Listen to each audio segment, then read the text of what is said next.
Testing, testing, testing, testing. Yeah, Yeah. you're there. All right. Morning, Barry. Morning. This time I already have coffee. Salute. So I was able to wake up in my, let's see, that was 6:45 a.m. alarm. Whoa. That does Although I tend to wake up automatically at dawn, mainly because I go to bed pretty early. sorry, Got not nothing to do. 6:45, 7:45, sorry. Okay, so Dawn. Yeah, it's palpable the days are getting shorter.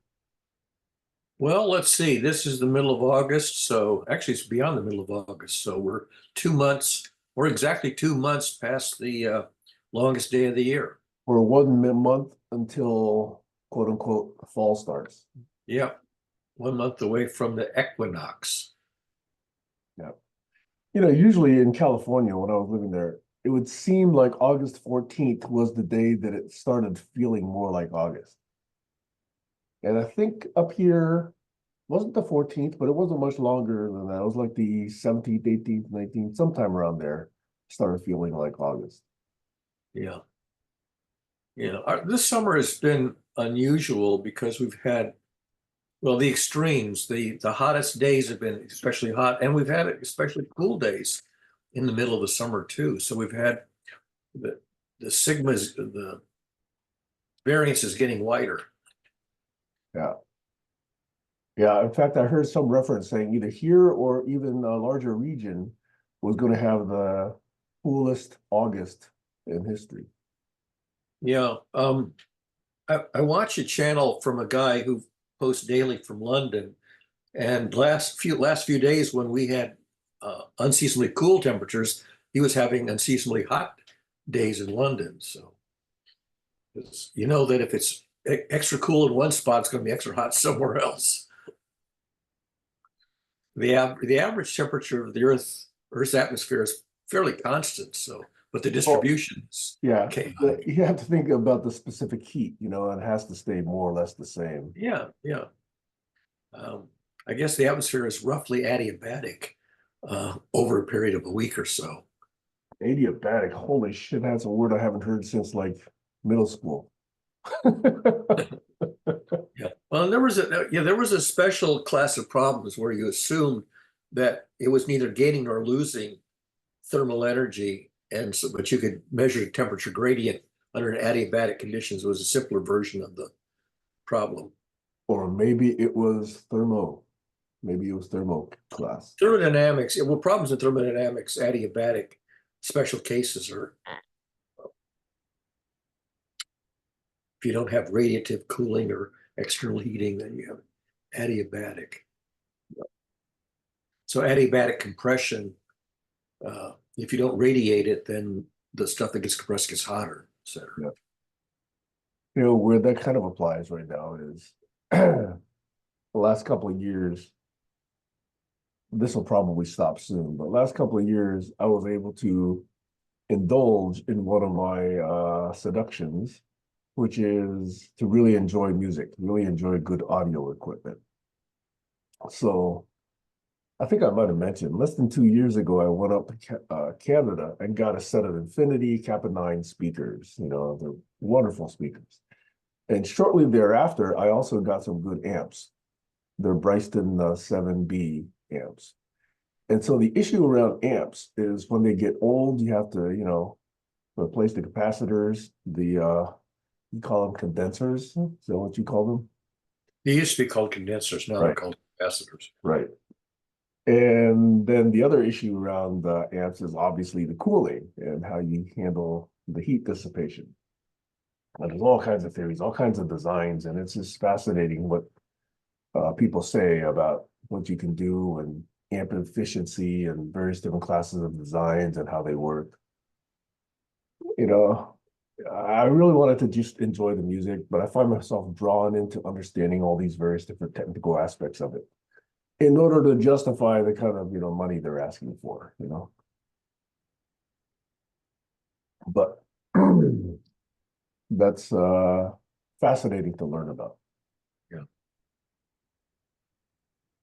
Okay, well, let's see what I posted to my sense making group.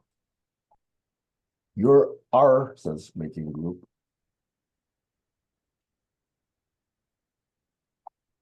Let's go to that place. I want to go to there.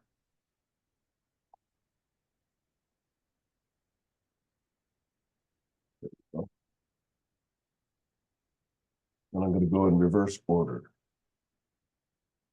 Because these are all things that I figure I want to just ping people about.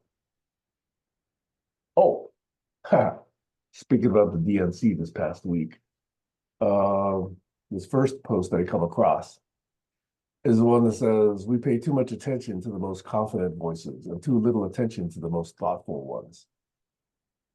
Yeah, that's pretty evident. Yeah, we've been pounding on that theme pretty often. Yeah. Follows to say certainty is not a sign of credibility. Speaking assertively is not a substitute for thinking deeply. It's better to learn from complex thinkers than smooth talkers. Yeah. And the people who talk the most tend to know the least.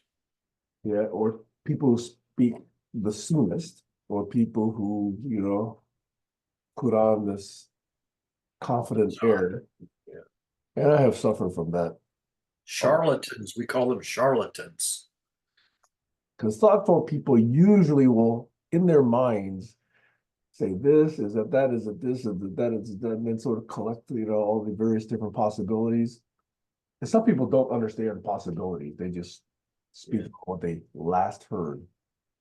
And I get frustrated by that.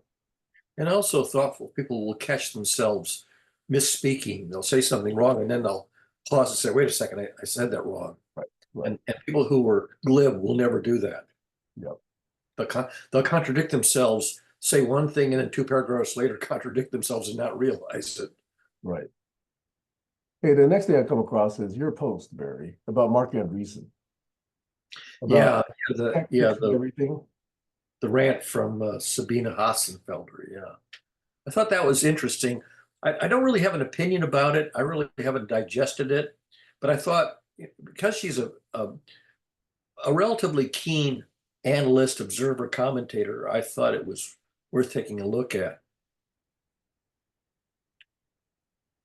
I haven't watched the video yet.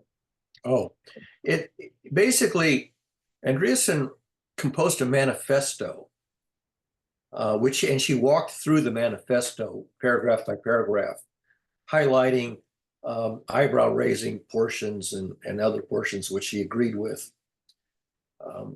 And it has a lot of content, so it's not any just one point that stands out. But it has a lot of things I think you're interested in. Capitalism, free markets, and other cultural artifacts of our civilization versus other civilizations or societies that either have potential or have a hidden flaw that's going to bring them down in the long run. And she kind of goes through that stuff. Yep. When you give me that concise summary, that motivates me to come and watch this video later. Yeah, it's not that long. I think it's something like 20 minutes, as I recall, something in that ballpark. Okay. And she walks through it pretty fast, so you actually may want to pause it and scratch your head on a given paragraph before you decide whether or not you're buying it or rejecting it or contemplating it. I think on balance, she's more skeptical than supportive, but there are elements that she agrees with, and there's other elements that she's either skeptical of or scoffs at. Hey, by the way, I don't click on every video that YouTube pushes at me, but I've noticed that multiple times now it's trying to get me to watch this video with clickbait, and the clickbait says, does time exist? Yeah, a lot of people who are writing popular books at the frontiers of physics have begun to write about time. In fact, Hawking wrote A Brief History of Time, and then I think he sort of changed his mind like a decade or two later that was not a very good treatment. But the notion whether, first of all, is time continuous or discrete, and how do we understand time in terms of relativity and Einsteinian in time dilation, and how to reconcile time with quantum mechanics, that is relativity with quantum mechanics.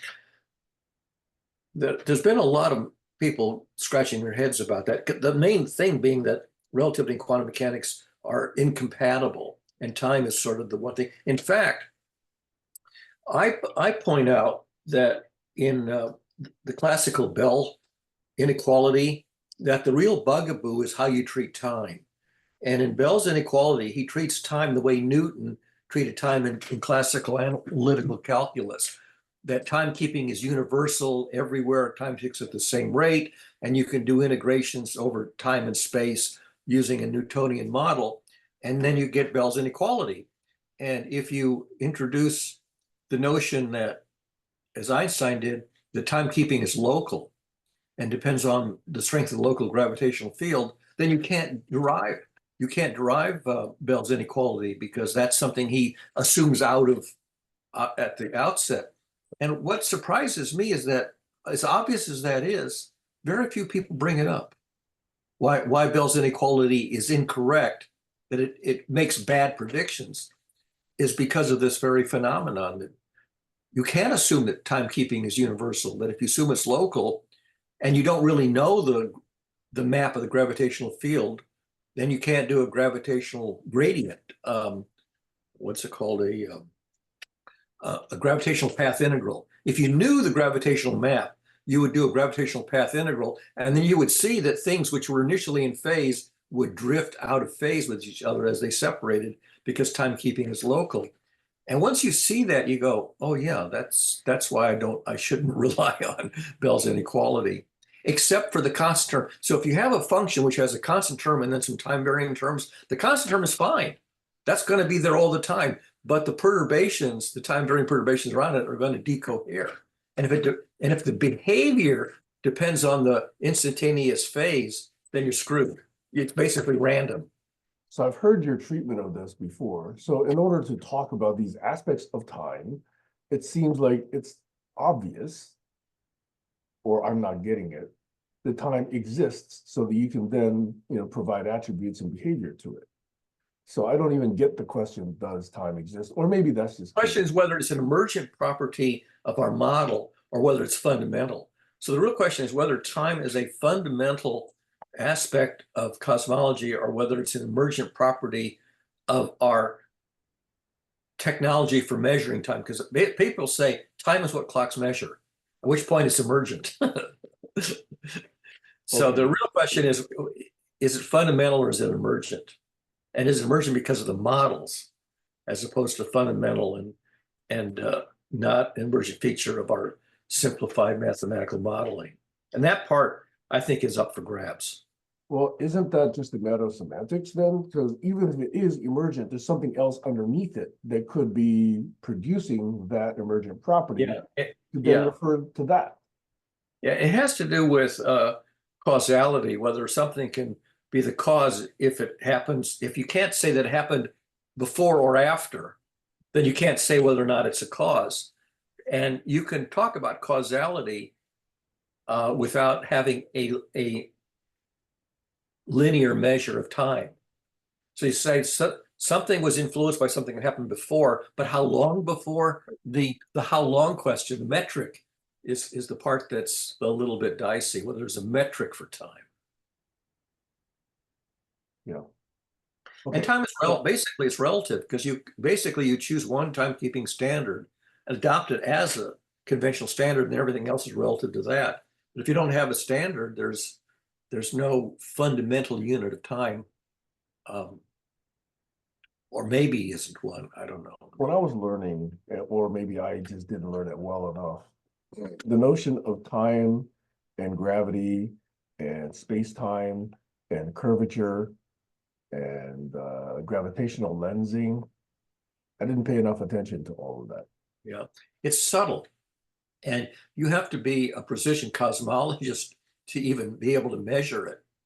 So the fact that we couldn't measure things to infinite number of decimal places meant that a lot of these phenomena were undecidable. Although you could still do what's it called? Where you send a beam of light and you come back and you see if it comes back in phase or out of phase. Interferometry.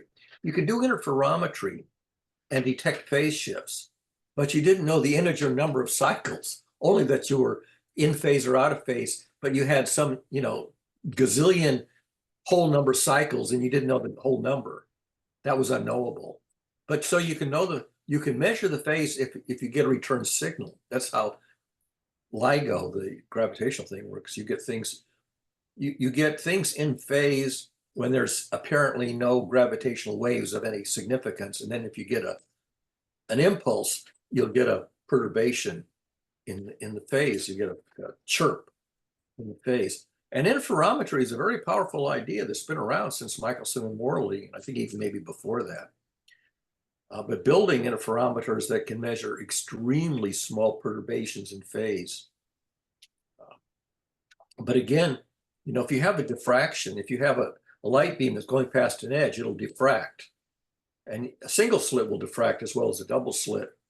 And you can argue that the angle of diffraction depends on the phase of the E field as it goes past. So this is like an antenna, right? So if the E field is at a maximum, it'll perturb the electrons and then get a reaction. But if it happens to be like a ninja at the zero of the E field, it'll sneak by. And so the phase really matters. And you know that if you're adjusting antennas in UHF television days, that getting the position of the element where there's a maximum of the E field meant whether you're going to get a signal into the antenna or not. And so let me confirm. All the way, and let's talk about technology of antennas all the way up to about, I don't know, let's say late 90s or early 2000s. Yeah. That's VHF, UHF, SHF, all of those frequencies. All of that could have been handled and probably was handled without accounting for quantum effects, right? Exactly, because the wavelength is long compared to what you can measure. That's right. To so millimeters. It's only recently that I think that we have to think about those quantum effects when it comes to detecting the phenomena you're talking about. Right. When you get to the wavelengths of light, infrared and wavelengths of light, now perturbation and phase really matter, because if you have two elements that are trying to, they want to be a half wavelength apart or a quarter wavelength apart, whatever. Well, that's tuned to a certain frequency. And when you get to the really, really short wavelengths, this is why your microwave oven will superheat one part of your food and leave the other part cold, because of the wavelength of that is, I don't know, fraction of an inch or something. It's okay. I'm in a small office. I want to turn off the overhead, so I want to open the blinds, okay, and then shut off the light. So give me like 1 minute to do all of that, because I didn't like this overhead light right on me. Okay. All right. I'm gonna turn that off. You can see they got, though you can't see they got darker. Now I'm opening the blinds. Let's see if you see any effect on the lighting. Yeah, so there's less of a shine right on my forehead now. Okay, so I'm getting more natural light from that direction now. But your average person, when you mention the phase of an oscillation, you kind of lose most people. It's very mathematical. If you know about sinusoids and things, if you know about wavelengths, you should know. You know about wave phenomena. That's the first thing you learn, though. But see, you can see the color of light. That's the wavelength. But you don't see the phase. You've got persistence of vision, and so your eye doesn't say, "Oh, I can see the light flashing on and off," because it's so fast that it's too fast for your unless you have to deal with now 60 hertz lighting, 60 hertz incandescent lighting. You can I mean, if you do this in front of an old-fashioned TV, you can get the strobe effect. So 60 hertz is pretty slow, and you can, with strobe effect, you can detect that. I mean, the old thing with your phonograph records with the little, you can use the fact that your lighting is flashing on and off at 60 hertz. Yeah. But once you get higher frequencies, then you're out of luck for getting the phase. That just triggered me into a non sequitur. The wagon wheel's going backwards on the old movies, the old Western movies, because the frame rate of the camera, 30 frames, 24 frames a second. Can I mention a beef I've got with some recent stuff? You You know, there's mentioned a lot another of beefs, phenomenon but I where, don't know which one you have in mind today. okay, so yeah, I have many beefs. But you've come across the word cymatics. Is Yes. that the one with the vibration of the tympanic membranes? See, Where you get again, if we're talking about frequencies, this is a natural phenomenon, right? But I see so many people who don't understand, how frequencies work and how resonance works, and they say, "Oh, that's magic," or "Oh, that's spiritual," or "Oh, that's," and I just cannot. I can't abide those kinds of comments. most people don't get the math, and they'll observe the phenomenon, the vibrato, Oh, look at that pattern. Oh, resonance. look at that pattern. Yeah. Yeah, yeah. But they don't understand how it's made. And even if you study it in depth, it's still an awesome thing to watch. Yeah, it's cool. I mean, you can understand that, you go through these frequencies and you look at, valleys and hills and troughs and whatever. Yeah. And Lava lamps are the same way. Lava lamps are mesmerizing. And yeah, you can probably compute the fluid dynamics, but it's complicated and it's just more fun to watch it and say, oh, isn't that? It's like watching a fish tank. It's like a cheap television. yeah, anyway, sorry. That was just something I needed to bring up because it's, But yeah, the inability to reckon mathematics is commonplace. And even people who are good at mathematics still, there's a frontier beyond which you can't reckon. and it's a short hop from that to sacred geometry, which again, you've heard me Oh, what's his name? Don't say it, don't say it, don't say it, don't say it. Gonna Forgot trigger the me. names. Gonna trigger me. Well, I mean, there's something you get an emotional reaction from some of these things, and the emotional reaction is legit. Some people claim that if you understand the mechanism, you lose the emotional reaction to it. You sort of dulls it. I don't know if that's true or not. Some people say it is. Some Okay, people if I walk outside and get super awed by nature, or let's say the sun, or let's say at night the moon, okay, and I say, wow, I'm awash with emotion with what's around me, and let's call this sacred, okay? I get that. Fine, okay? Be human, do that, okay? But geez, do we have to say, well, this little pattern of pentagons, is so magical because it does blah, blah, blah, blah, blah, blah, blah, blah. yeah. Sorry, I just can't continue. Aperiodic tiling, that's one of those things that mathematicians kind of get awed by the invention of aperiodic tiling with very small regular pieces, the Penrose tiling and that kind of stuff. That was kind of very unexpected because you're so used to periodic tiling, tile your bathroom floor, your kitchen floor, Yep, yep. and somebody invents aperiodic tiling with regular tiling pieces. Yeah. Yeah, that's not. I mean, look at Escher. Escher is both mathematical and awesome at the same time. He managed to find that sweet spot where you could look at it and just be mesmerized. Yep, And even after you studied it, you're still finding it mesmerizing. yep, yep.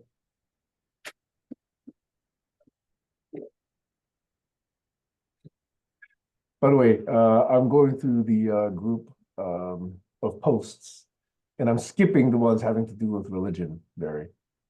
Well, that's probably good. There's no common ground there. And also, I distinguish religion from theology. It's like the difference between mathematics, science, and engineering. Yep. In engineering, you can make all kinds of simplifying assumptions and approximations, which do violence to the mathematics or the science. And religion basically is like engineering theology. It does a lot of simplification approximations, which do violence to the underlying Okay, theology. see, now you did it. You went and hopped into that little hole. So now I have to respond, okay? That is, yeah, I can see the parallel. But whereas with engineering and mathematics, we have trains and airplanes and wheelbarrows and whatever. From Yeah. religion to theology, we never got beyond digging troughs in the dirt. Okay, it just hasn't gone very far Well, in see, theology. the complement of theology is theomathy. And if you look up the word theomathy, you'll be lucky if you find even one article which I wrote because Google search doesn't index my stuff anymore. But there is theomathy, but even people who study theology never heard of theomathy. Okay, so a simple DuckDuckGo search does not produce any theomathy hits. Yeah, I mean, It I can comes give up with you, theopathy. Oh, wait. There's a guy named Theomathy Makwebo on Facebook. Oh, and your third hit, Burnt Umbrage, is the third hit. yeah. So I wrote something up about the notion of theomathy, which is not done in narrative lore. Theology is narrative lore. And Right. narrative lores are notorious for bending the underlying phenomena, whereas theomathy, you have to be rigorous. And I like where that's going, but let's see how to pronounce it. Theomathy. Theomathy. well, that's not how I pronounce it. Theomathy. No, that's Like not how I theology. You don't say theology. Right. Theomathy. Theomathy. It also is called analytic theology. That's another term. If you look up analytic philosophy and analytic theology, that's another term. So if you study philosophy, there's a small niche called analytic philosophy, which is mathematical in nature, rigorous. See, And on Saul that Kripke ground, did it. if you want to go into that ground, I will follow you. I will engage with you. That is Yeah. completely valid for discussion. Okay. But where I have a problem is how applied religion in its, let's say, barely kindergarten stage. Okay. Oh yeah, kindergarten stuff. Forget that. So many people. And you get so much crap being explained by this simple, stupid, religious ideas.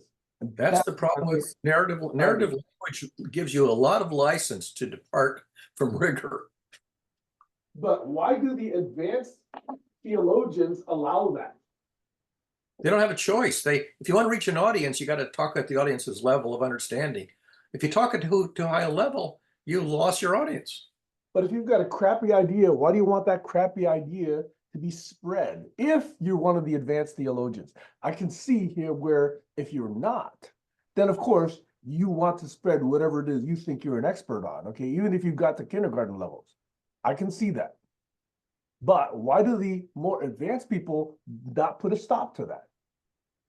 It's the same reason why in quantum mechanics they said shut up and calculate. Because the narrative stuff, people dug into the narrative of quantum mechanics and got themselves totally mind boggled. And what's his name? Feynman's buddy said, "Shut up and calculate." But then "shut up and calculate" means you're simply doing it mechanically. You have no insight. People really want the insight from a story, and stories. The model. Yeah, so people love stories, but stories. I mean, I was watching a video yesterday about the Alan Turing movie with Benedict Cumberbatch, and they said of all the movies which are biopics, the only thing that it got correct was his first name was Alan, and he said everything else about it was basically so far off the mark in terms of biological accuracy or biographical accuracy that he ranked it as the least accurate biopic of all time. And they pointed out that if you want to tell the story of Alan Turing, you got to tell a story. And the story doesn't match the reality of what his life was like. And they walked their way through a whole bunch of elements of the story which are just completely fabrications. There's no historical basis for them. Oh. But that's what happens if you want to tell a story to a mass audience. You got to tell a story, and then a story is basically a lie. It's a crude approximation where the story hangs together, but it doesn't match reality. I don't know the solution to that. I would like to take a lot of the technical work I've done and put it into a narrative form. I don't know how to do that. If I turn it into a narrative form, I lose the original material. I do violence to it. And so my stuff remains obscure because it's not practical to turn it into an intriguing human interest story. Well, this is where I think collaboration comes in. We're not actually here producing a story, but we are elaborating on certain ideas. and we are Yeah. expressing it in verbal form, okay? Yeah. Now, potentially it's not even findable, okay? But at least for us, we're trying to at least find out where the tendrils of commonality are between your model and my model and whoever else is participating, okay? It may be, I mean, I won't say it's hopeless, but the Venn diagram has a very, very tiny intersection between the narrative version and the mathematical or analytical version. And most people don't focus on that tiny overlapping intersection. They get into this part, which is much more interesting as a story, but it leaves the analysis behind. Oh. And I see that I mean, basically almost anything where there's an attempt to narrate math or science or engineering or technology, that they do violence to the STEM elements, because the STEM elements are arcane and abstruse, and you've got to have a PhD in Stanford to understand them.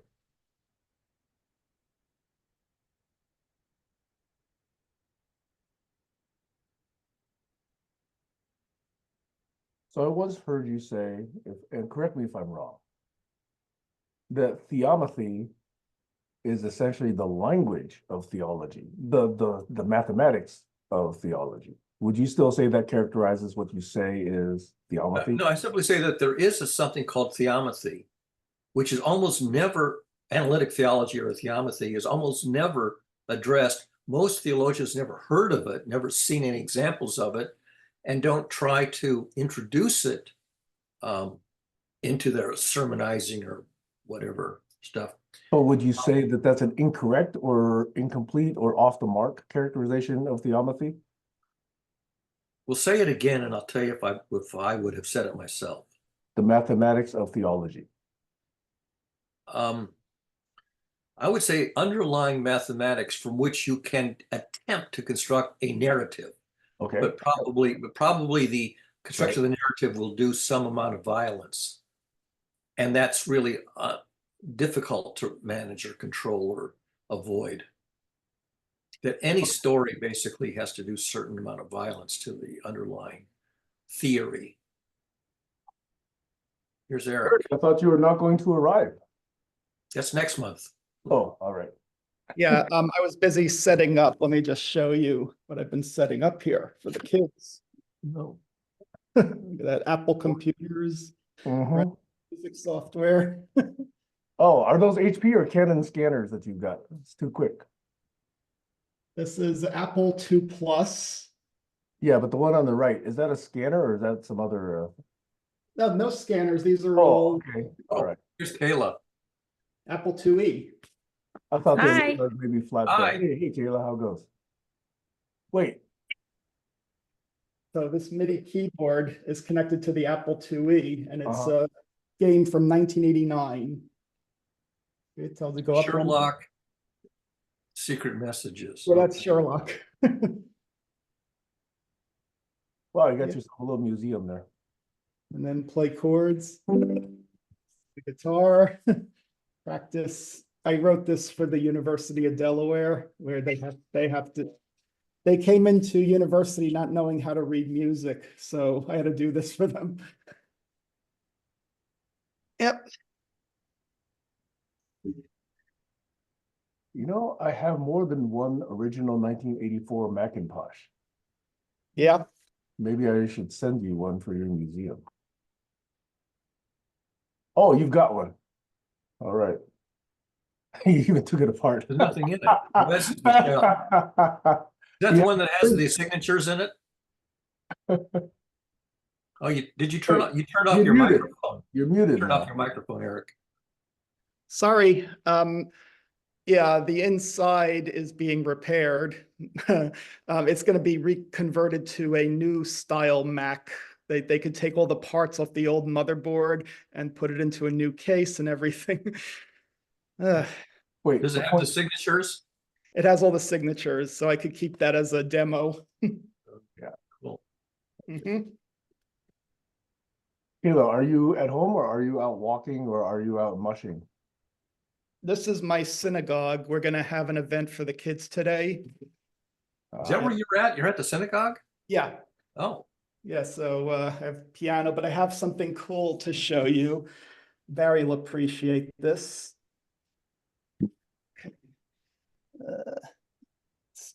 that's Hebrew. But that's Stephen Hawking. It's the same voice. Is that Macintosh speaking Hebrew? Yeah, Macintosh? it's using Stephen Hawking's voice to read the Torah to you. That's funny. Yeah. Is it actually reading? Is it actually reading the Hebrew? It's actually reading the Hebrew with the correct notes Oh wow. using Stephen Hawking's technology. Cool. And the story behind this program is when Mac upgraded, it won't run on, it needs a 32-bit Mac. So I have a Mac Mini from 2012 that it's running on. Wow. Because and the author died, so they can't upgrade it. You mean 32-bit Intel? Because it was running originally on a Motorola 68000, wasn't it? Yeah, the Intel works. So Right. that's an Intel Mac from 2012. Wow. So you could probably have a modern chip emulate the 68000. Faster Sure, than they have 60,000. emulators. Is it PEAR? PEAR? Is that one of the emulators for early Mac? I think there's one called PEAR. There's a bunch of them. Basilisk too, I think. Yeah, I've heard of that one also. Yeah. I tried playing with emulators probably 15, 20 years ago, but they were really sluggish and not very good. Yeah, they're better now on modern Macs. There's even an Apple II emulator that I remember playing Yep, with. there's a bunch of those. They're somebody wrote one in TypeScript as fun just to see if they could do it. And it's pretty cool. They got all the timing right because the dudes, I asked him if he does WebAssembly. No, he didn't need it. Amazing. You might want to look for the battery drawer. I think the clock behind you needs to be Yes, it does. Yeah, I mean, they can't Oh afford yeah, it. it's not running. I can see the second hand isn't moving. Yep. Don't worry about it. anyway. All right, so just to wrap up on this one, are you saying that Sundays are not going to be available for you because you're doing other things at this location? And should you and I set up a separate contact time? Yeah, we should set up something whenever you need to, whenever you think it would work. Yeah, I'd like to do that. I think I've been seeing some of your changes to the workflow, and I don't know if you've been seeing that I've been commenting on it, but maybe that's not producing notifications. Yeah, that's hard to know where to look. Yeah, that's one thing workflow could improve. Yeah, that's true. Yeah, if you could sort by comments, date, or something like that. Okay. All right. Shall we welcome Kayla? Yeah. Yeah. I know if Kayla's out on the trail or what. No, I'm just in my pajamas. I can hear you guys though. Let me see. So is Damien with you this week? Because I thought you picked him up sometime earlier this week. No, he'll be with me next weekend. Oh, okay. Cool.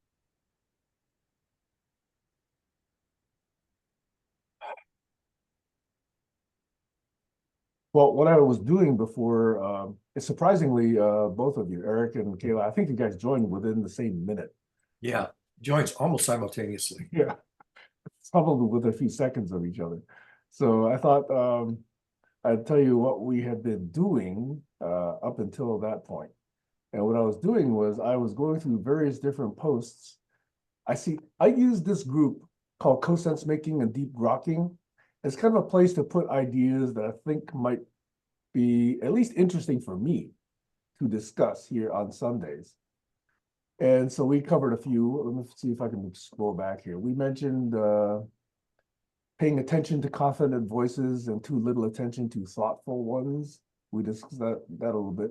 We talked about technology possibly being a solution to all of our problems, and Sabina's commentary on that and Silicon Valley think.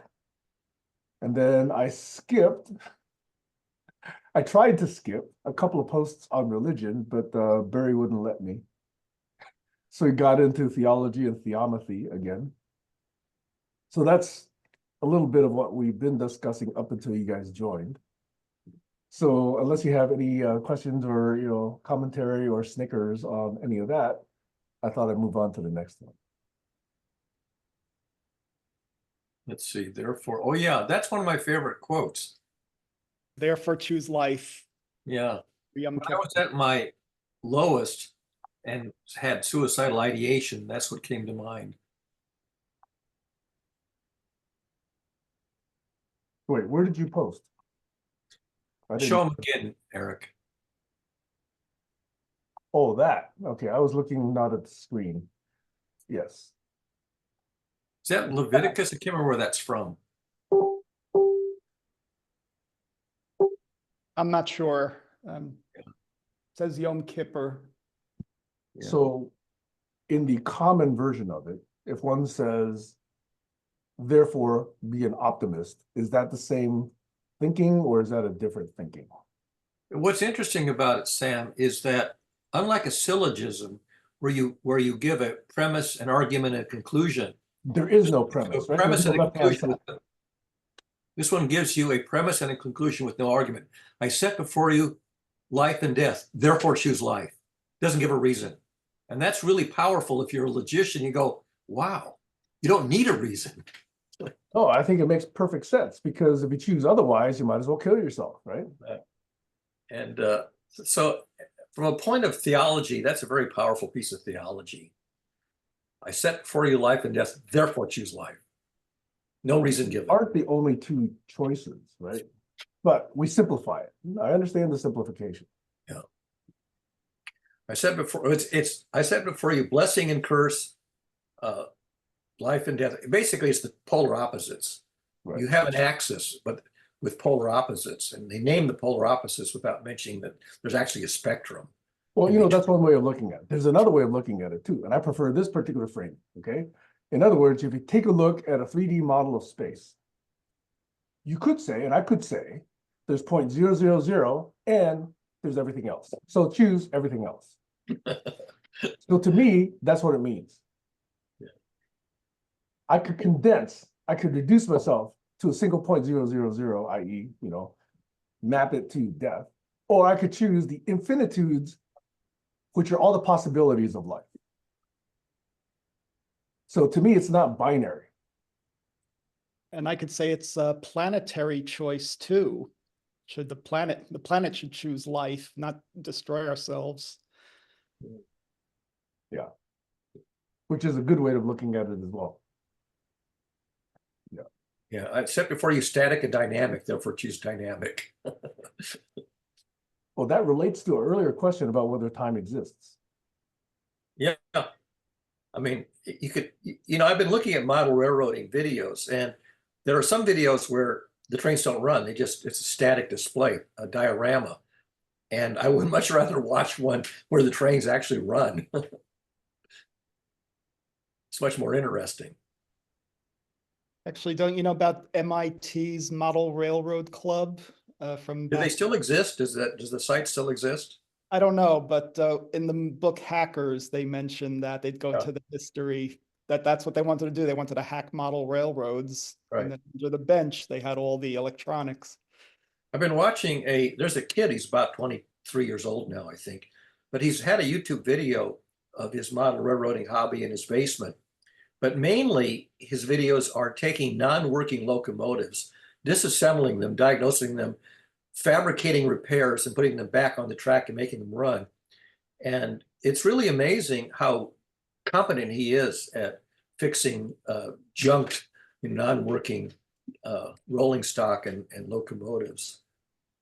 And then once he gets them running, he sort of gets that thrill of, it's a runner, it's alive, it's like Frankenstein. He Frankensteins this dead gear and gets it running again.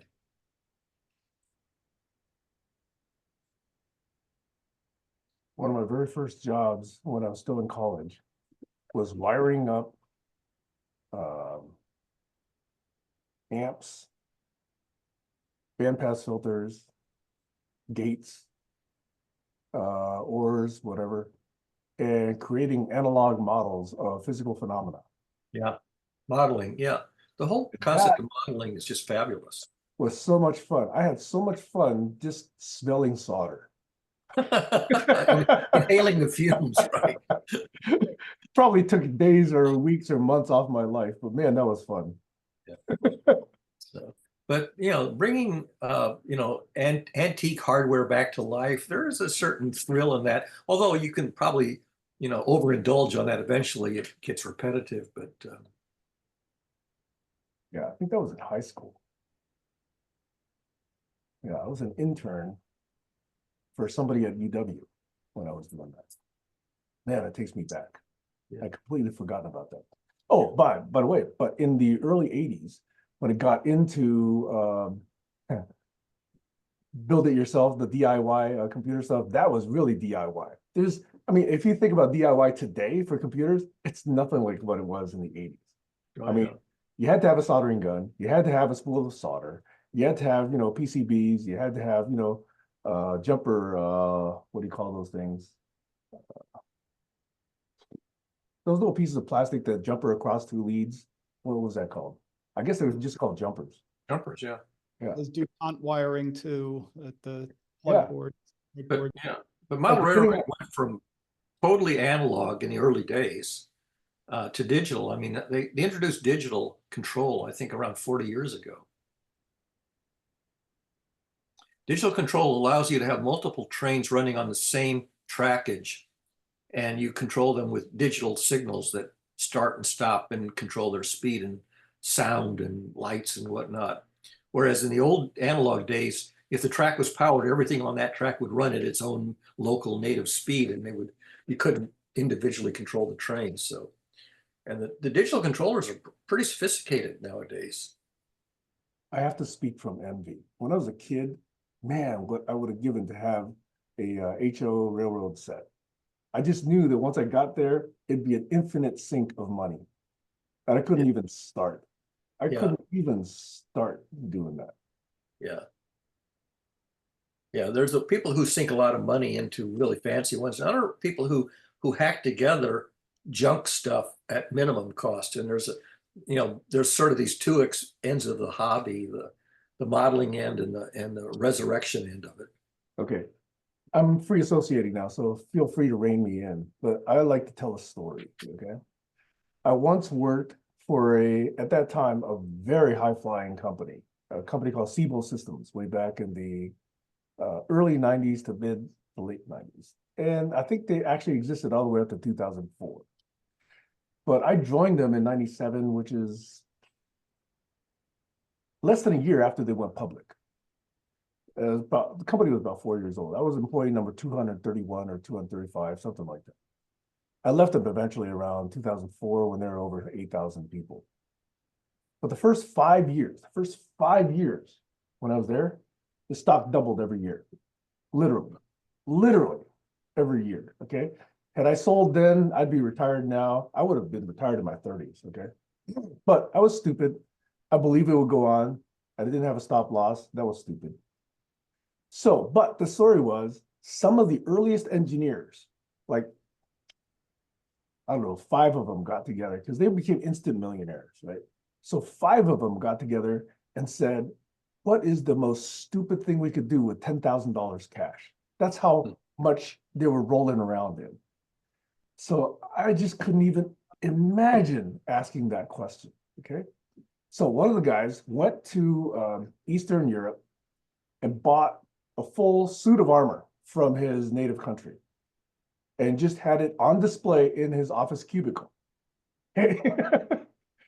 Another guy, and this is the one that triggers me based on this story that we were just talking about, bought a high fidelity railroad set. And these are not small cars. These are not the small, thin ones where the track's about 1.5 inches or 2 inches wide. These are ones where the track's more like, 3 inches wide. So it's one of the big sets. He bought a $10,000 set and he set it up on the floor at Siebel Systems, had it running, and bought $10,000 worth of that stuff just to, waste that $10,000 and show what the silliest way to spend $10,000 was. There's Still something not. called garden gauge, which you can set up outdoors in your backyard or whatever. Yeah. And there's a lot of videos of garden gauge model railroading that the track is about yay big and the locomotives are about as big as your forearm. Yeah. And they have these big layouts in the backyard that you can find these garden gauge layouts. Actually, I want to tell you one more data point about this, and this is for Kayla, and that's because there was a guy who actually went down to Hollywood and he bought the original ET model they used for the ET movie and had it in his cubicle. That's That's fun. the original, the one they used in the movie. Yeah. Sorry, I was not part of that original group of millionaires that instantly became rich from the IPO.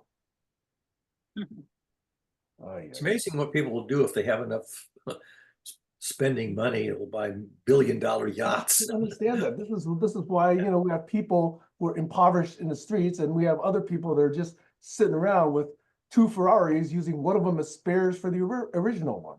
I know somebody who did that. Some guy went IPO at Next Systems, Steve Jobs' second company, got instantly rich off the IPO, bought a Ferrari, realized, oh, these things are expensive to maintain. These are like $250,000 cars. This is way back in the 90s, okay? And so he bought a second one just to have spare parts for the first one. Yeah. God. Yeah. Boy. Hey, I have to settle down. I have to let my blood pressure. When you buy these computers, you need another one for all the spare parts. Well, if you go with the old 1984 Mac, yeah, that's probably true. Or the original Apple IIe's or 2C. Yeah, well, the Apple IIs, to change the chips around or whatever. They're surprisingly reliable. But what I was going to say is I worked with a guy who got rich through stock, whatever he did. He retired, and then he had to come back to work as a consultant because he lost all that money. I guess he was in stocks in the 80s. I can understand that. Yep. So they don't always have it great. Isn't there a phrase, easy come, easy go? Yeah. Yeah. Easy come, easy go. Yeah. Oh, yeah. And then people hang on to items for nostalgic reasons. That, like this kid who's 23 years old, his grandmother had, when she was a child, had a particular locomotive, and it was, of course, out of commission for like 40 years, and he rebuilt it over a period of 3 years and eventually got it running. And then he brings his grandmother downstairs to see this this locomotive that she had as a child running. It was one of the better videos because it had so much nostalgia and emotional content. Otherwise, why would anybody restore a 50-year-old piece of toy technology? But he does that. He gets these old junkers and restores them just because they're unusual and antique. Or nostalgic. Yeah. And then his viewers love to see these old things running on his layout that, totally rusted out and gunked up with dried lubricant. And he takes them completely apart, cleans them up, rebuilds the motors, rebuilds everything and puts them back together. And it's pretty amazing to see him resurrect these old junkers. It's cool that he's done well enough that he's got the time to do that also. Well, I guess he's 23. He's been doing this video, I think, for about 5 years now. And I think he inherited it from his father was also into model railroading, so he basically succeeded his father in this work. Father got him into it when he was quite young, and he got really, really good at salvaging and modeling and all, and becoming a YouTube star. Now, I heard a talk from an archivist at what was the Living Computer Museum, and she was telling stories about how they'd get these big beasts of computers, and there'd be rats' nests inside they'd have to clean out. Yeah. And then she said one day she decided to buy a mercury delay line, and those things were huge, like huge pieces of glass, and just nobody wanted to touch that. Like the post office, what is this thing? I don't even know what that is. I've never heard of that before. For memory, what they did was they had a glass filled with mercury and they used acoustics at each end, like a microphone and a speaker. So they would put pulses into the mercury and they would delay. So you'd have like 2K of memory maybe to get to the other end with the microphone to reinforce it. So it's like continuously looping in the mercury. Wow. Yeah, they had all kinds of schemes for memory, the CRT memory, the early days. I can't even think of how you come up with that. You got to have scientists who have these weird ideas and say, And a wow, good supply of mercury. right. Well, that was the old days. Hey, take some mercury, not big deal. A Yeah. lot of stuff in If the I'd old only days. gotten into mercury smuggling. Oh, holy shit. One of the things, for example, they used to use a lot of zinc on these chassis. And if the manufacturer of the zinc has too many impurities in it, it falls apart. It's called zinc pest or zinc rot. And he opens up a number of these that have these zinc chassis, and the zinc is just crumbling because it has suffered from impurities. And that's sometimes the salvaging has to deal with rust and zinc pest and other and dried lubricants and all kinds of seized up gears and everything. By the way, since I'm free associating today, you guys realize that so many thousands of years ago, the ancient tombs, the ones that the old Chinese emperors used to create, evidently they didn't want them to be perturbed. So they basically flooded those tombs with mercury. Oh. So that no one would actually bother them. Oh. Some archaeologists evidently found evidence that one was this way by actually experiencing mercury poisoning. So now they've started trying to run these tests on these sites to see whether there's mercury down there before they do anything to it. And it's amazing that, number one, they knew this. Number two, they actually had enough mercury to fill some of those sites. Wow. And number three, that they built it to last, I don't know, these thousands of years. And they thought it was going to accomplish something, I don't know what.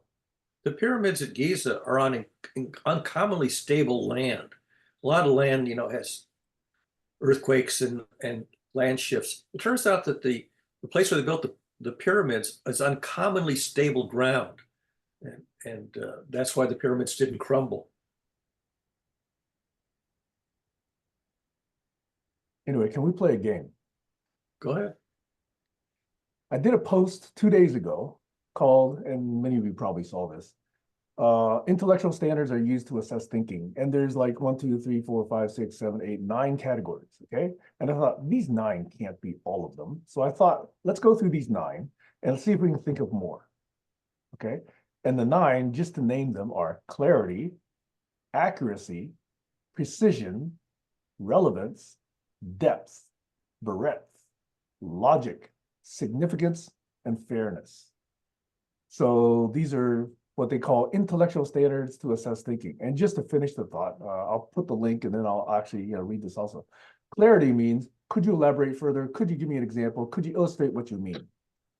Accuracy, how can we check on that? How can we find out if that's true? How can we verify or test that? This is your null hypothesis statement, I think. Precision means, could you be more specific? Could you give me more details? Could you be more exact? Those seem to me simple questions. I think we could come up with better questions than these, okay? Relevance. How does this relate to the problem? How does that bear on the question? How does that help us with the issue? Depth. What factors make this a difficult problem? What are some of the complexities of this question? What are some of the difficulties we need to deal with? I'm beginning to like these questions less and less. Breadth. Do we need to look at this from another perspective? Do we need to consider another point of view? Do we need to look at this in another way? Logic. Does all this make sense together? Does your first paragraph fit with your last?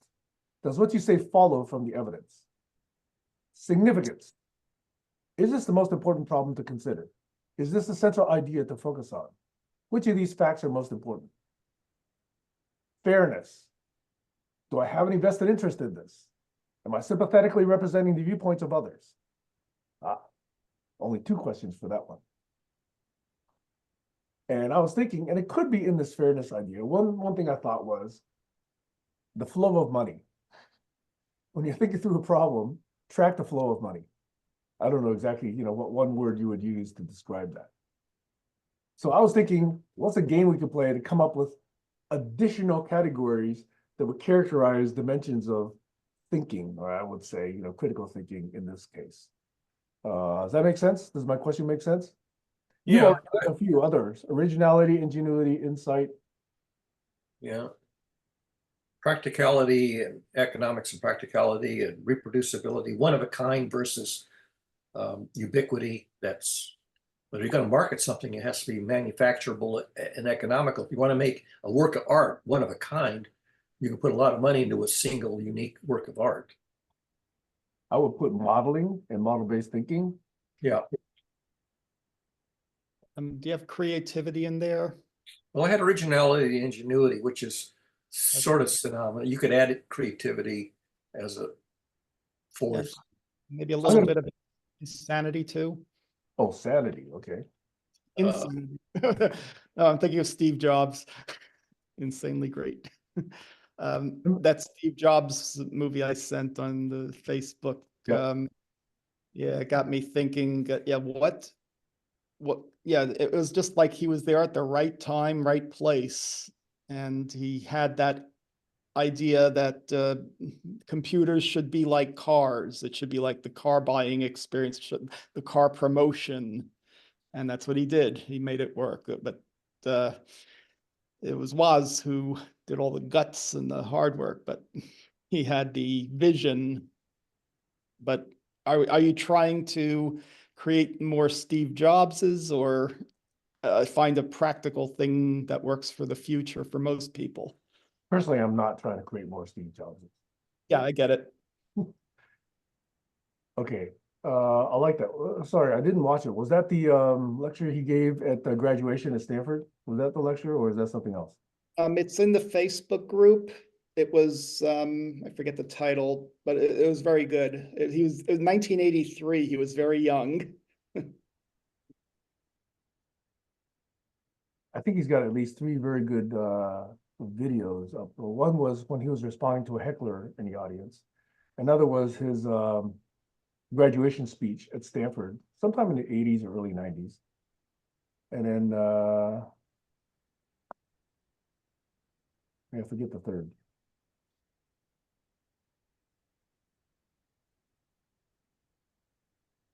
Okay, I'm going to put another dimension here. I'm going to put extrapolation and interpolation. That this is one way you can say, hey, for what we're saying is true or relevant or clear or precise or deep or whatever, what does it mean to extrapolate that? Or what does it mean to interpolate that? Yeah. Extrapolate to 0 or extrapolate to infinity. Okay. So I thought this was going to be fun because, we've come up with a few that I think are not in the original list. I would put perspective, like points of view, frames of thinking. How could you shift your paradigm or your frame of reference? And does everything you say or discuss still apply? Or what new ideas come across when you shift that frame of reference?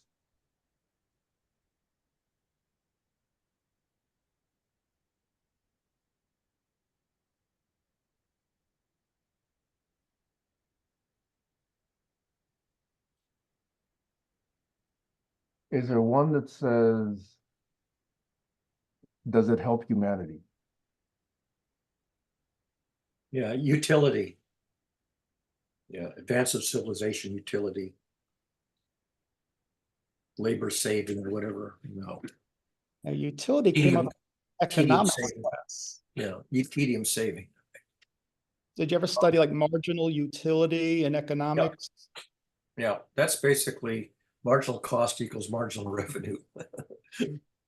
Yeah. And utility functions.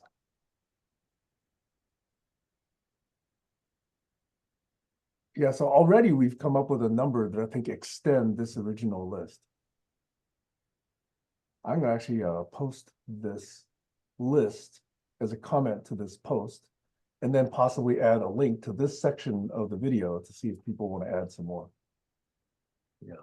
Be one way to sort of string together both. We have maybe a Be dozen. multimodal. Oh my God. We have 1 or 2 dozen more terms here now since the original list. Hey, how about flow? As in, chick sent me high flow. No, but that's a good one. But I would like to say, I always apply, what is it, the conservation of flow, which I learned from Double E. And momentum. No, no, no, no, no, no, no. Things like electrical flow, things like water flow, things like air flow, things Well, like fluid dynamics, fluidity. In other words, in any system, the flow of anything that does not transform must be conserved. Okay. So in other words, you can talk about water flow, you can talk about energy flow or power. With that one, you have to worry about heat sometimes, but that's still flow. You have to worry about air sometimes if you're building certain kind of systems, or you could actually model information flow, which, by the way, is not quite as easy to conserve. Typically, it increases. Okay. Yeah. So, There's a famous theorem due to Emily Noether that connects symmetry to conservation. It's a very powerful but a kind of arcane theorem that dates back Kirchhoff. to That was the name I couldn't think of. Sorry, I interrupted you, Barry. Kirchhoff's laws, current Yes. and voltage laws. Yeah. But I apply it more than just current. Okay. Yeah. Any, I think any those system. might be examples of Noether's theorem of symmetry and conservation. What goes in must come out. Yeah. Yeah. But I think if I hear people talk about systems theory and they don't talk about conservation of flow, is that really system thinking? Well, Kirchhoff was, he made a name for himself simply saying you can't keep injecting electrons into a node indefinitely. They got to come back out again, otherwise you get a lightning strike. Yep. Which now appears to be common sense, right? Well, once you see it, you go, see why when rain brings electrons down to the ground, you eventually have to return them via lightning strike. But see, if you then expand beyond just flow of electricity or flow of current, and you ask the same question in other systems or models, those questions make sense. Like, for example, if you continue to extract capital out of a socioeconomic system, what does that do to the You're going to bankrupt it. You're going to bankrupt the or you create a bunch of poor people and you park a bunch of capital overseas, and you don't tax it sufficiently, or if you say, what happens if you cannot actually move food efficiently, before it begins to spoil or rot? That's another adequate or relevant way to ask that question. Yeah, cyclic loops. Yeah, cyclic loops are really important in ecology systems. That things that are in flow have to flow into some kind of a cyclic process. Now, a lot of people have been trying to use tokens to modify systems. I'm talking about like Bitcoin tokens, that blockchain. Right. Yeah, so there are economics based on that, and I'm not sure how well that's doing or not. One of a kind non-duplication of tokens, which are so unique and so like so many NFT. decimal places that you can't duplicate them. Yeah. Yeah, for art, maybe NFTs are helping in some way, and maybe like in certain nations, the cryptocurrencies are valuable. I know that I think I saw a documentary, something like that recently. Did we all rush out and buy those Donald Trump NFTs? You have your collections? You could get a $2 bill with Trump's picture on it. But then Andy Warhol takes something commonplace as a Campbell soup can, which there's bazillions of, and makes it into a work of art. That's sort of irony there, that you can make a work of art out of something that's ubiquitous and quite ordinary.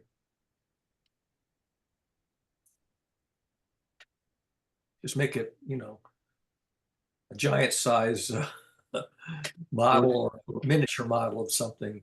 Did y'all go out and grab your stock of Truth Social at the right time? I don't think so. Ay, ay, ay. Ay, ay, ay. Sometimes Oxymoron and stuff. I just have to groan.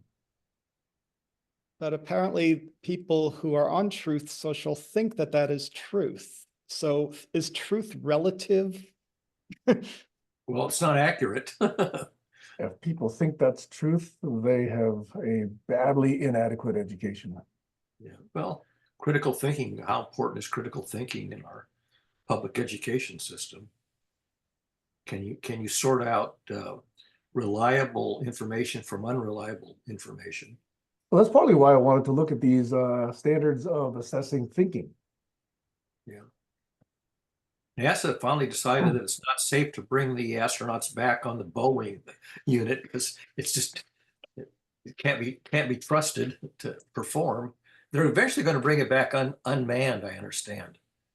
I guess they're Yeah, going to yeah. figure out a way to do It's it. not safe enough to risk the astronauts' lives. They have to stay there until February and come back on SpaceX or whatever it is. Ay, ay, ay. Now, I heard that that capsule needs to be manned in order to undock safely. I don't know. That doesn't make sense. And what about the stupid thing about these spacesuits not being compatible with something? You know, why can't they solve that problem? Standardization. That's Boeing for you, saving money and What not, about it is incompatible? I didn't even read the thing. well, it's like plugging it into the power supply. It doesn't plug in. What, the one thing use metric and the other use English units, or what? Well, I mean, that's the problem if you have when you travel, your appliances don't plug in in Europe. And can't they send another unmanned vehicle to just bring up 2 or 3 spacesuits? They're going to come home with the crew in February.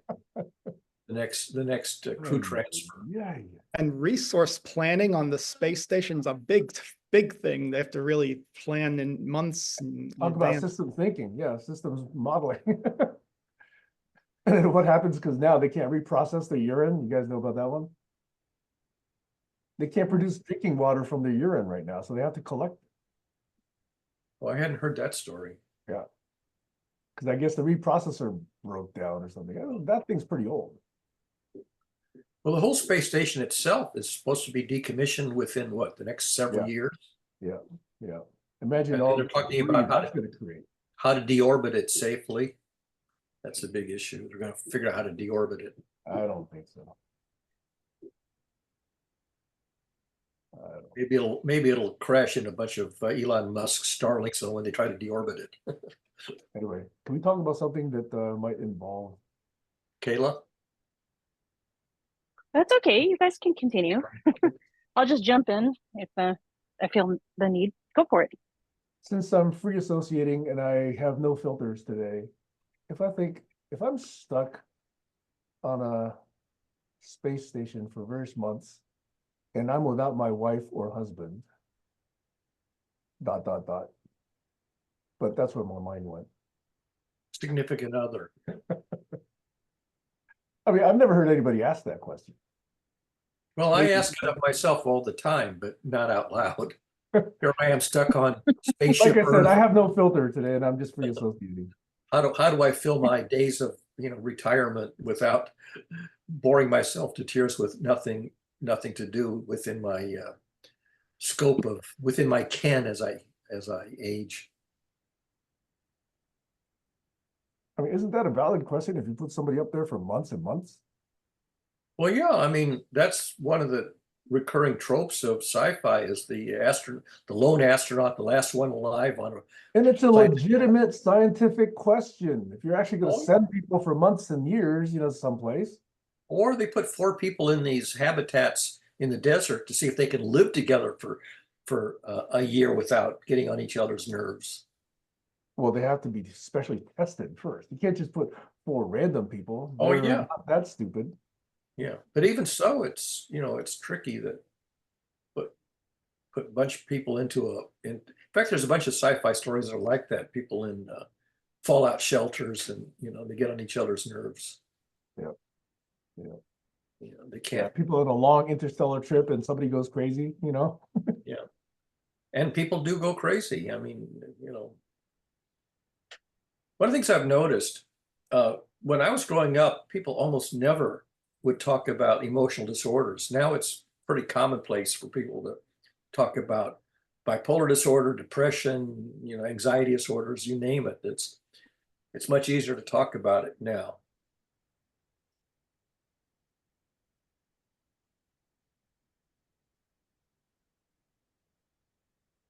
On the other hand, you can talk about, you know, the fact that we got a narcissist running for president. You can talk about it all day long, and it has no effect on the voting. You know, I never learned what BPD, borderline personality disorder, was until about a decade or so ago. I didn't actually know that there was a name for this. Yeah, I learned about it 40 years ago when I fell into a relationship with somebody who, as it turned out, was diagnosed as a textbook case of borderline personality disorder. It's very, very hard to treat. Even with the cooperation of the client, it's hard to treat. And most clients don't cooperate with psychologists. It can take a decade to pull somebody out of it if they cooperate. And I think it's largely connected to childhood trauma, some kind of some species of child abuse. Or some other trauma. Yeah.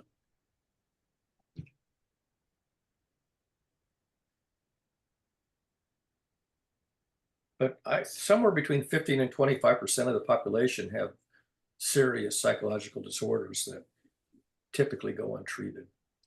It's sort of lifelong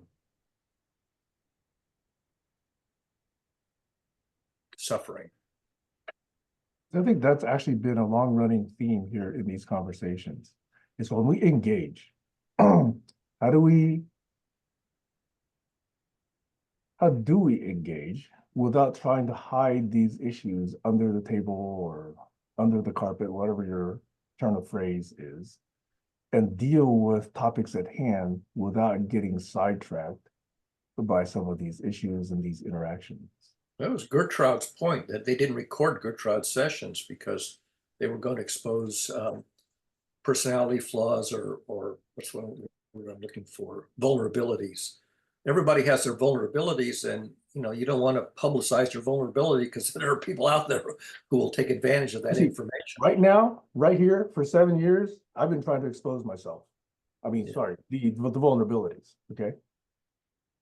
Because I know on record I can, I don't know, be a guinea pig or something like that. I know that certain of my behavior is triggering. I know that I piss off certain people. I know that sometimes I overreact to certain things, and certain themes are just always top of mind for me, and certain others are not. Okay, so I'm serving as a guinea pig. It's easier to deal with people who know what their vulnerabilities are candid about them, and apologetic about them when they sort of go over the edge. There are people who won't admit a vulnerability, who over abuse you know, their audience and don't get any corrective feedback. Basically, people will eventually, I mean, there were stories of people getting up and walking out of Trump's rallies. They just couldn't take it anymore. You know what I love seeing now? There's videos of these rallies focusing on people who are yawning through his speeches. Yeah. Or him getting off the airplane and waving at an empty non-existent crowd. I see, here's what gives me pause. I think there's such a celebration of the DNC convention that I'm just afraid this is just way overblown. That people are saying, oh, she's going to win, and blammo, something's going to happen. You can't just linearly project. We still got 72 or 75 days, whatever that number is. There was a story this morning. No, I grew up in Omaha, Nebraska, and Nebraska is one of the few states where each congressional district, the elector and the electoral college, is independent of all the others. It's not a unit rule. And Omaha, which is the So they're not bound to popular vote? They're bound by the local popular vote within their district, but not by the statewide margin. So, and Omaha is said to be on the hairy edge of, and not only that, it could be the swing vote in electoral college. That is, if it comes down to a near tie, Omaha, second district in Nebraska could be the swing between Trump and Harris. I don't And see which it is of mentioned interest to me as a because swing I'm state. from Omaha. I don't see it mentioned as a battleground state, though. It's not a battleground state because it only has, I think, 3 congressional districts. You've got Omaha, Lincoln, and sort of rural Nebraska. So you might end up with maybe 2 votes for one and one for the other side. Oh. But in a very, very close race, a single vote can make the difference. That's the hairy edge. Well, 538, if you guys know what that is Yeah. projecting. They've run 1,000 simulations, and approximately close to 60% of them having Harris winning Yeah. in their current models. Yeah, that's Nate That Silver. still means there's 40 of them that have Trump winning. That's still too high for me. And you also don't know what the environmental conditions are. They're going to change between now and November that will swing voters. I mean, here you have RFK Jr. dropping out strategically in the states where it gives Trump an advantage. Are we going to get some jazz clarinet?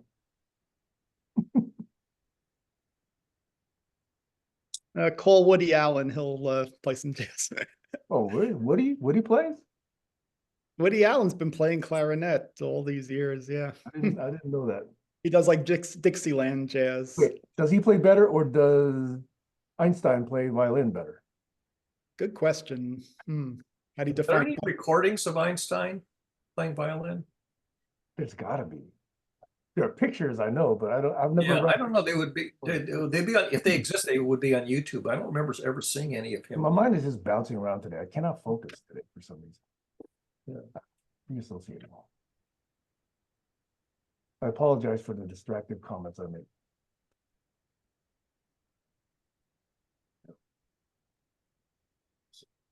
Does that mean you're happy? I would not characterize Sam as happy. He's Thank mixed. you, Barry. Why? He's mixed. I think Sam has mixed emotions. He has a lot of things that he's able to go off the edge and rant about if you trigger him. Easily triggerable on any number of issues. Oh, wait. Here's another distraction. So that's how I tell how my mom is happy. I know my mom is happy when she's complaining about her hip. She has to walk so slowly. She can't go and enjoy the food on the street anymore because, it takes so long for her to get to these places. As long as she's constantly, got this low level, complaint, I know she's okay. Okay, that's my mom. Okay. Right? She has enough. I know when my energy. dad's talking crap about me, it's the same way. Really?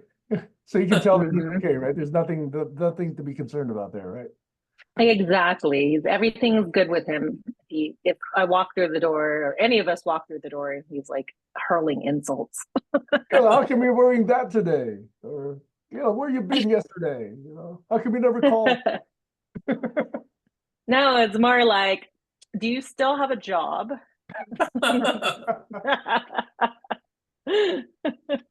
How come you got so fat? Or do you still have money, or are you broke? Those are like the main things. Like, how come you only own one house? What people value, the material stuff, right? But other places in the world, it's more spiritual values. They could live in poverty and have spiritual life. That's interesting, by the way. If you invent a way to measure something, then you can value it. If you can't measure it, then it sort of makes no sense to try to value it because you can't say how much of it you have. And what I found in engineering at Bell Laboratories was introducing a measurement of quality. But if I can introduce a measurement of quality, and then if it was a good measurement, reliable measurement, and measurable, then people would pay attention to it. May I disagree? No. Because if you introduce a metric to something like happiness, and you put me at, let's say, 27 or 83, whichever the one it is, okay? So there's a part of me that says, why am I not 100? There's a gap here. And that's going to instantly making me sort of focus on this and saying that's a gap, that's a lack. And therefore, I'm not as happy as I should be, so I'm unhappy about that. Well, my example was quality of telephone network, which was measurable, and that people Sure. could recognize a better quality phone call over a crappy quality one. Yeah, I'm not saying it's never appropriate, but I'm saying there's ways to conduct life where these metrics may be less than useful, or I'm not may, saying there's 100% of the time where you can introduce a metric. I'm saying there are times where introducing a metric is a constructive oh yeah, solution. no question, no question. I'm not arguing about that. Yeah. Now, what would you think of a manager who just looks at a dashboard for the metrics of his team and doesn't even talk to the people? I would say you can be replaced by a bot. Yeah. You can be replaced by a dashboard. Right. I'm gonna have a new manager on Wednesday, and I don't know anything about it. Just we'll see. Interesting. What is it? Is it Denmark that has the happiest index? There's people who measure countries by the happiness index, and I think one of the In Europe, Scandinavian yes. countries. Bhutan is also widely marketed as the world's happiest country. Oh, that one I hadn't heard. I'd heard about the Scandinavian. But Finland, Denmark, the Netherlands, they're all considered quite happier places than the US. Yeah, well, the U.S. well. I mean, unhappiness with the political system is sort of a daily headline. How crappy things are here, and how if you vote for me, I'll make them less crappy. We're, as a society, dumb to have let ourselves sink this low. Well, yeah, we're pretty dumb. Present company excluded, of course. But we're not smart enough to fix that problem. If we were so smart, how come we can't fix our dumbness problem? The people that know what to do or could suggest what to do are not being heard. Yeah, because we let dumb people take control. Yeah. Because, hey, look at the very first thing we talked about, Barry. They're loud, they're confident, they speak with authority. All the reasons why complex thinking, systems thinking is slower. Yeah. And they turn out to be unreliable in the long run. They can't deliver. Can make promises, but they can't deliver or don't deliver. Like I said yesterday, Kamala's been, or Ms. Harris has been part of the administration for 3.5 years. Yep. She could have done a lot of stuff about the stuff that she's saying she's gonna do when she attains office. That's actually, in my opinion, a valid criticism. Yeah, I think the bigger problem though is that the two parties are so polarized that the one party who's not in the White House can block all of the proposals of the people in the White House. So basically, Congress is deadlocked. What a stupid system. It is. It's not a very functional. It's a dysfunctional system. Where you can write down solutions on paper, but you can't implement them because you can't get agreement to go ahead and implement them. Is there anywhere else in the world that's better? I think there are countries where collaboration, cooperation are much more common than they are, and much less polarized than they are. Here's the thing, though. I do think they exist. I would say, countries like Vietnam, countries like Denmark, Netherlands, Finland, etc., but they're not nearly as non-homogeneous as the US is. They're much more homogeneous society. Yeah, Japan in its heyday, Japan was very homogeneous and very progressive. I think they've degraded in more recent years, but there was a time when they were doing fabulously. Whereas the US basically got created based on class disparity. Yeah. And it still persists. And it's basically compiled into our social system, i.e. police departments. And the way districts are drawn. Yeah. And the way loans are given out. And who gets to vote. Yeah, disparities.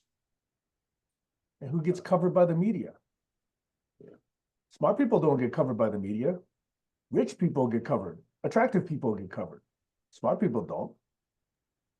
But what about an alternative media? Is that happening? Like Truth Social? No, just other internet types of media. I mean, there's public television, public radio. I think I'm wondering what kids are using now. I think it is, but it's not nearly as influential as the billionaire-owned media sources, right? You got Midas Touch, which I think is that mostly the older generation still watching the traditional media? I'm wondering what the young generation is going to bring to the. They're watching content creators.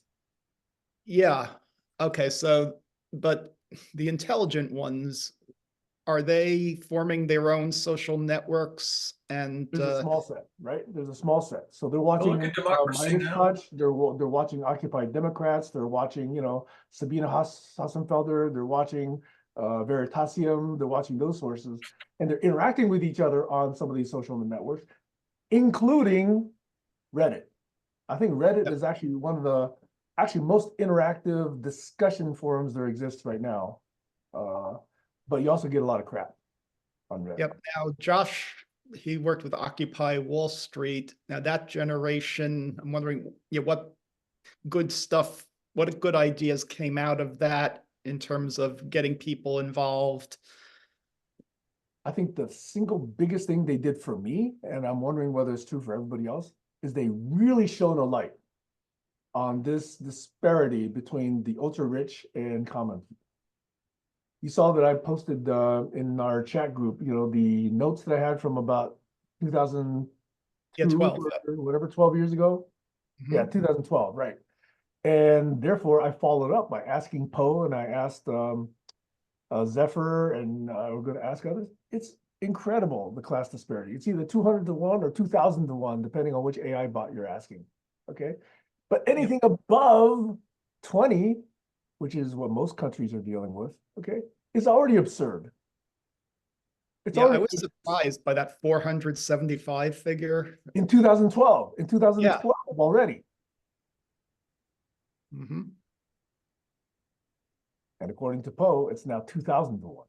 But I Yeah. think they misinterpreted the word peak in that particular response. I think it's probably closer to the 200 to 1 and probably in that ballpark. But I think it's also unfair the way I asked the question. I said exclude the extremes. It's not fair to exclude the extremes because excluding extremes would take out people like Musk, Gates, etc. I think I should have kept those in. Yeah. The super billionaires.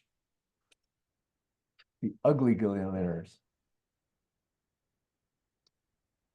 I mean, what kind of psychopathy do you have to say, I'm going to sit on these hundreds of billions while I watch children starve and I watch, poor people get bombed out of existence and I watch people suffer through all these diseases.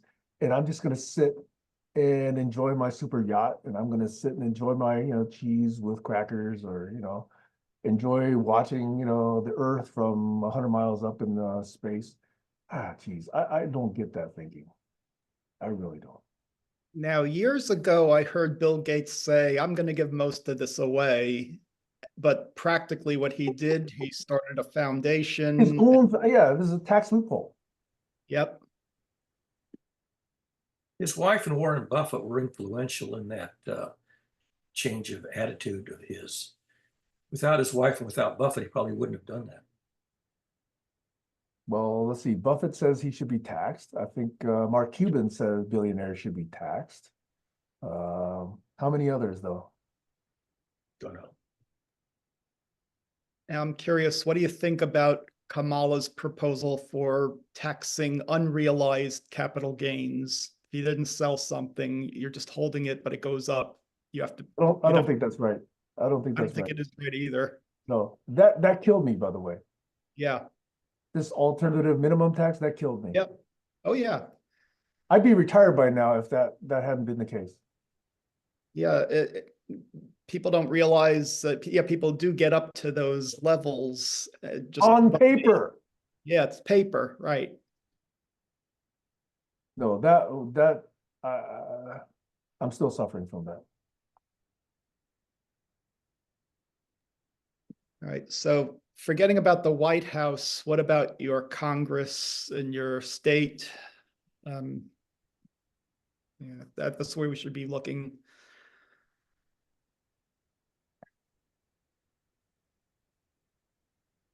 Well, there's a lot of noise being made about how this blue wave could help a lot of the down ballot votes and down ballot contests, which has some merit, I guess, but it's not. It's not for the right reasons, unfortunately. But whatever, it's going to have a hopefully positive effect. And I want to go on record as saying there's a lot of things that Democrats are doing wrong. I'm not a worshiper of democracy as represented by the DNC, but they're certainly better than the alternative. So for now, I'm going to go with that.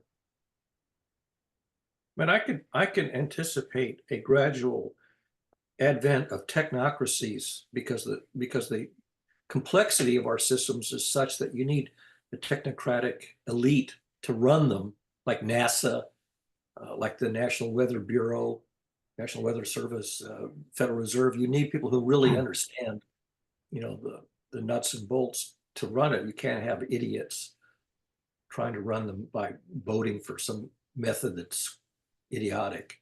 The internet is a democracy. Yeah, I would say that's a valid thing to consider. But one of my requirements for that is it's got to be open source. It's got to be open to inspection. Oh yeah, Have eventual transparency. that'd be like science or peer Easily review. corrupted. Corruption will be guaranteed if you don't have that. I mean, you had requests for proposal, requests for comments. You had a very democratic process, but a peer review process for the evolution of the internet and other technology infrastructures. You need to have bridges designed by civil engineers who know how to build bridges that don't fall down. That was the right way to, group think all of these infrastructure systems. And I think you'll see more and more tech. The question of, do we want a bridge over this river? That's maybe a democratic question. But if you're going to decide you want a bridge, then you want it built by people who know how to build bridges. And not just, some idiot who builds the bridge is going to fall down in 5 years. Exactly. No, I like that one because it's got arches rather than cables. I'm thinking of Bridge Over the River Kwai. Remember that Well, it movie? was a movie that was from the Second World War, was it? It was the Korean or the Vietnam? I didn't see the movie. I know the title. I think. But yeah, I can see that if there's a role for systems thinkers, it's in the substructure of technocracy where they'll have a role to play that's constructive. They won't be doing the democratic or the monarch or the autocratic decisions, but they're doing it within their bailiwick. So the space agency people, once it gets funded, they'll figure out how to get to Mars. I see there's a lot of publicly available government data that could be brought into AI or machine learning and made sense of.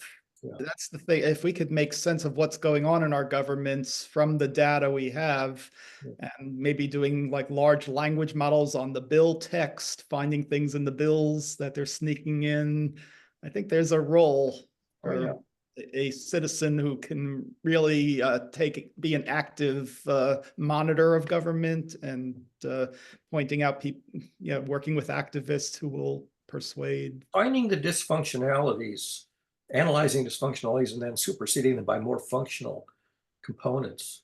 I mean, that's a basic engineering systems thinking role to play. We need people who can do that and who can be respected enough to be hired to do that kind of work. Yeah, I mean, there are people who are very quantitative who can go through all that. The question is, when they find something, what does it actually take to change something in government? It takes and that's where a lot of people give up. They can solve it on paper, but they can't get it. They can't reduce it to practice, and they go find some domain where they can reduce it to practice. So they'll go to work for Apple or Google or someplace where reducing to practice is much more likely to happen.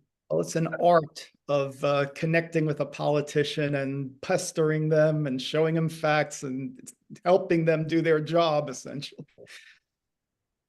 The people who pioneered cell phone technology, the first generation of cell phones never got implemented because of the red tape in the FCC. It was the second generation that finally made it into the marketplace. Same with answering systems. Did you see the movie BlackBerry?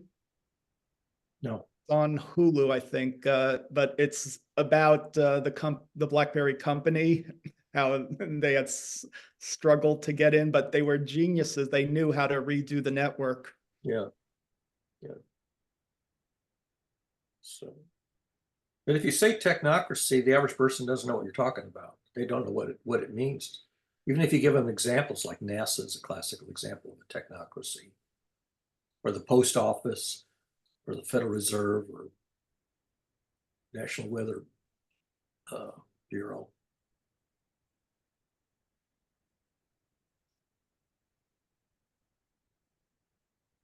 Civil engineering, architectural engineering.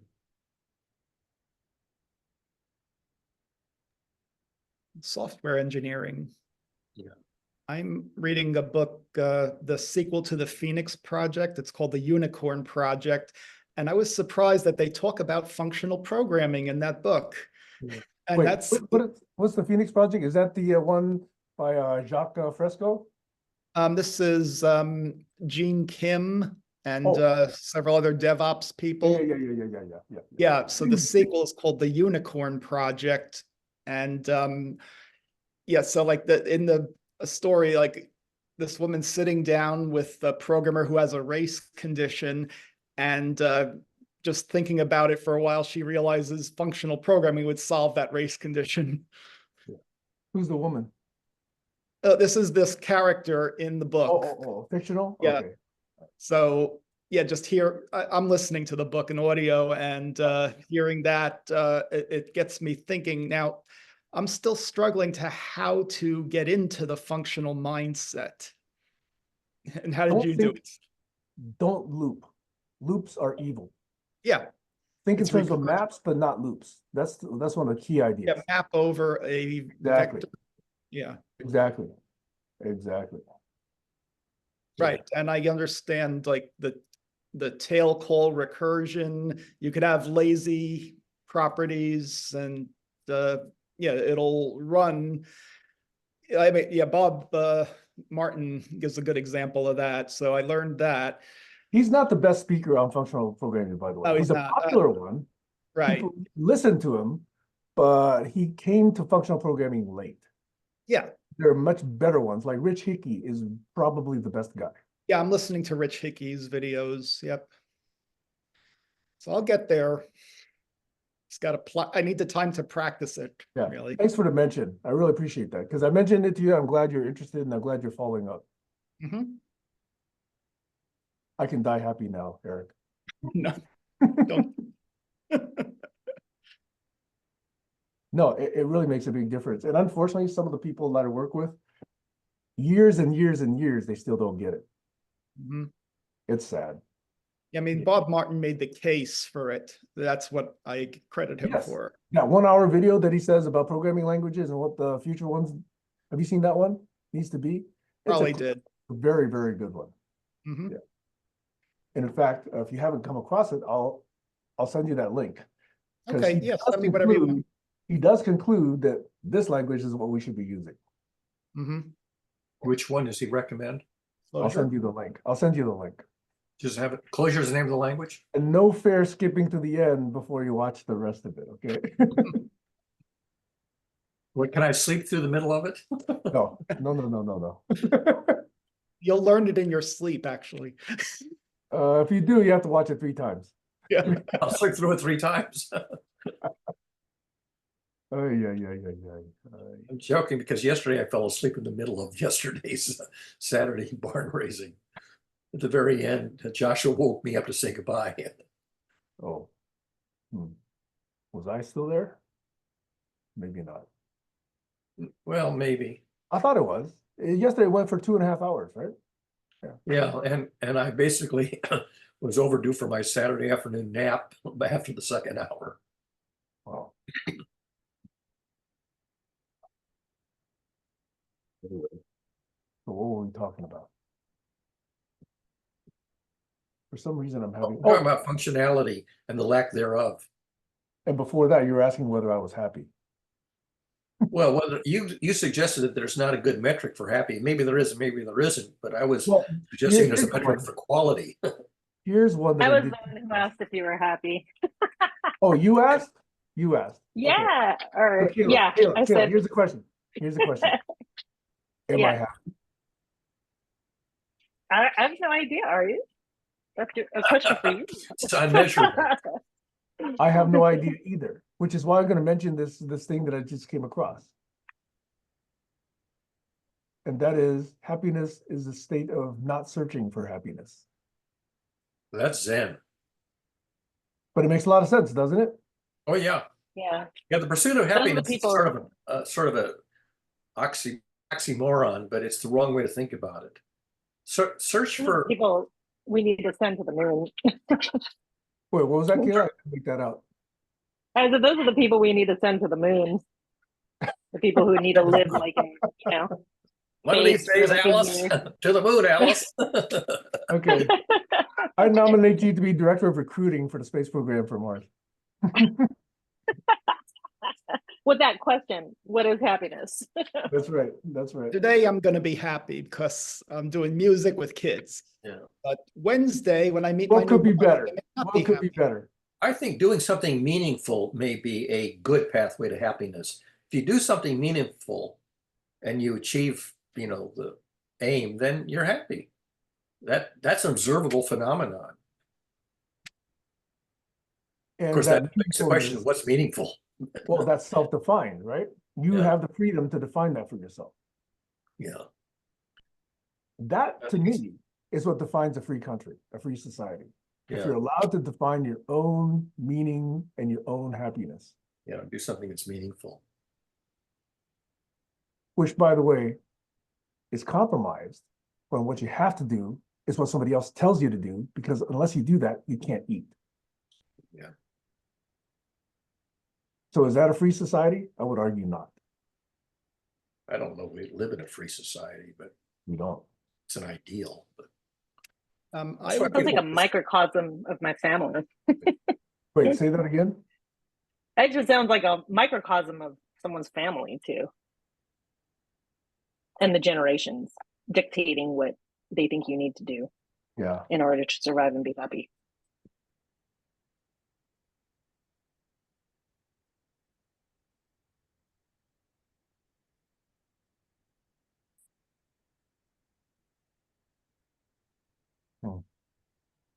So Sorry, I didn't mean to squash the mood. Are you guys no, just no. I taking think a it's a very pause? good question. I think it's a good question. We could ask everybody else. Okay, Eric said he's going to be happy today. Yeah, Barry, what makes you happy? So working with children, for example, can make people happy. At least not for everybody, but evidently for Eric and probably for myself. people who are educators. Yeah, I mean, this is something that I've been dreaming about for a long time, and now able to use my computers and show, let them play with it and share and see how they do with the learning music, just encouraging them. Yeah. Yep. Is all your equipment insured? Fixable. More importantly, is it fixable? Oh, right. When they break it, can you fix it again? You got to Google directions to Barry's place first. Yeah, right. Yeah, where do you get your RAM chips for the Apple II? The old Well, I one, don't. the 8K chips, 32K chips. Well, it's 8 chips. Each one has 1 bit. So there's Ah, there you go. 16K. Hey, Yeah. I once was at a Navy air base. I had a part-time job one time. Actually, it was a full-time job at a Navy base where in the corner was this 19-inch rack of equipment. And there's a big, I think it was a 4U or 6U piece of equipment that was solidly screwed into the 19-inch rack. And I said, I know what that is. I know what that is. What is this? And the guy said, that's an 8-bit register. That's how old that equipment was. Mhm. Now we can pack probably what? 100 terabytes in something that size, probably more, something much smaller. Well, that's technocracy for you. Improving the For the speed. record, that was the Naval Undersea Warfare Engineering Station in Bremerton, Washington. 1979. Bremerton. Before Where's you that got at? born. Bremerton is on the Olympic side of the water, and it's near a town called Paulsbo. Did you go through Oh, okay. Paul? I probably did. No, it just sounded familiar. That's all. Yeah, Bremerton actually is a place where they're one of the things they do is they take these circuit boards off of torpedoes and they test them to make that they're still working. that was my job way back then, was to actually plug these boards into a huge test rack, which are three 19-inch test racks, and use an HP computer. Back then, it was running BASIC, sadly, and generate signals and then read the output from these circuits and determine whether or not these circuits were still working properly. That was my job way back a long time ago. There's still one. So that's one of the things they do. But not far from there is Bangor, Washington, which is a big Trident submarine base. So Washington's got a lot of Navy stations out here. Oak Harbor is a Navy air base. They do a lot of engine tests there. And there's a whole wing or a fleet or squadron or whatever they call it located there. Then there's supply depots Oh, shit. all over. Yeah, there's a lot of stuff in Washington having to do with the military. Actually, not surprising, right? Boeing is here, or was here. What used to abandoned be called Washington. Lincoln. It's a company with the same name, but it's not the same company anymore. Well, Boeing used to be a very respectable company. It no longer is. Used to be run by engineers That's right. once Yeah. upon a time. Now Engineers it's with by competence bean and counters. ethics. Now it's taken over and run by bean counters. Yep. Big mistake. And that was the move it made me groan so hard way back in 30, 40 years ago when people started shifting technical jobs overseas just to save money. Oh, God. I could tell what was going to happen. And you know how hard it is to bring them back? It's nearly impossible because the bean counters are still there, regardless of the loss and outflow of IP.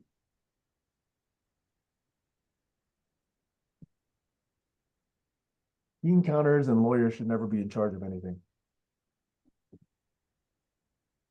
But I'm just one other stupid voice. You know the definition of a damn shame? A damn shame is when a busload of lawyers goes off a cliff with 3 empty seats.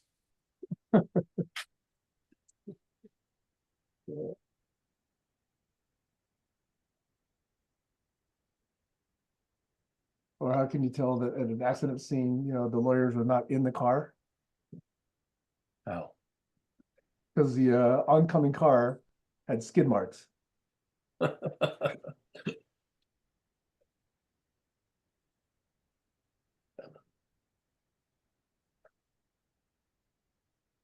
Sorry, I said that wrong. The oncoming car produced skid marks, i.e. it was trying to stop.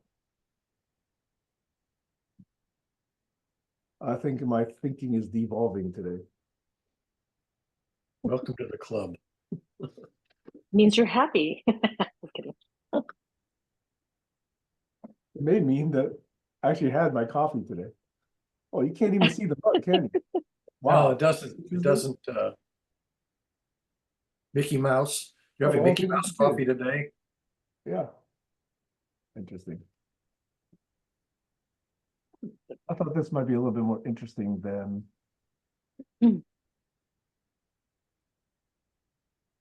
this, which is a boring background. Okay, so now there's my Mickey Mouse coffee mug. By the way, I collected probably 8 or 9 of these because I love these. For a long time on eBay, I could get the mug and the mug warmer, which plugs into the wall and keeps your coffee or tea warm. I got the whole thing for like $10, okay? Until people really started thinking, wow, people are buying these things. And now I can't get them for under 20. But I collected like 8 or 9 of these with the mug warmers on eBay a long time ago for like $10.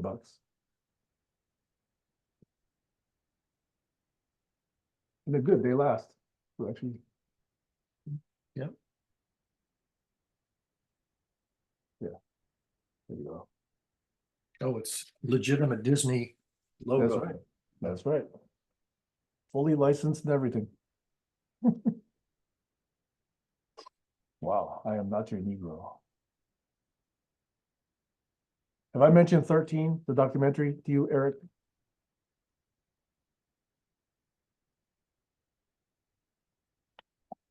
It's a very good documentary. Okay, what is it about? It's Where do about you how get? it's about how America was built on the backs of black slaves. Oh yeah, yeah. I was watching something about George Washington, and they mentioned he had a fugitive slave that he pursued. Yeah, but she was smart. Uh, yeah.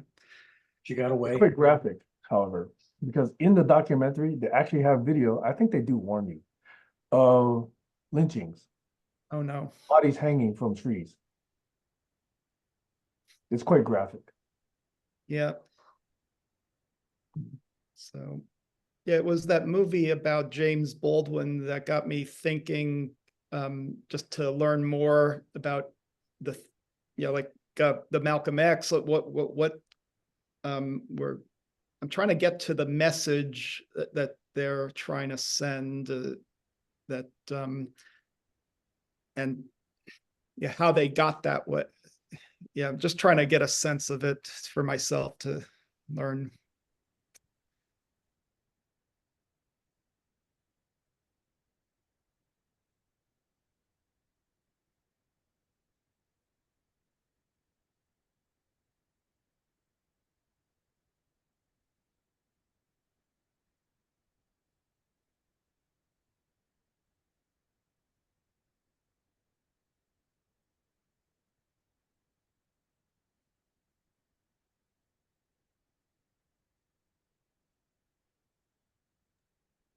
Got an unusual name, so it's harder to find. Oh, here we go. So one thing I was curious about, like Sam was talking earlier, and I was wondering, did you ever get feedback from people who who talked to you about what they observed in the videos or in your meetings?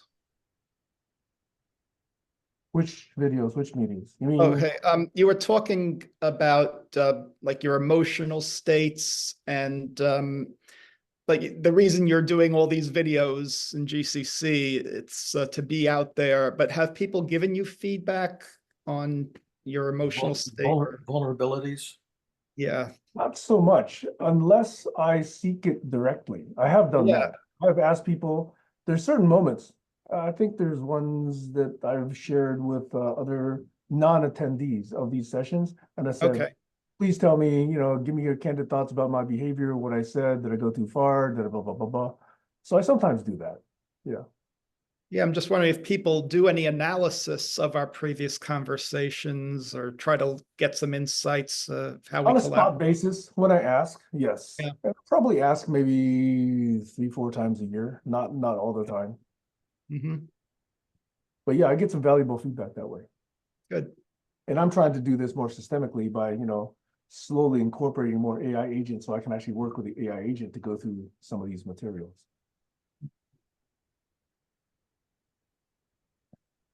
Yeah, I sent you that thing that Peter Kaminsky is starting.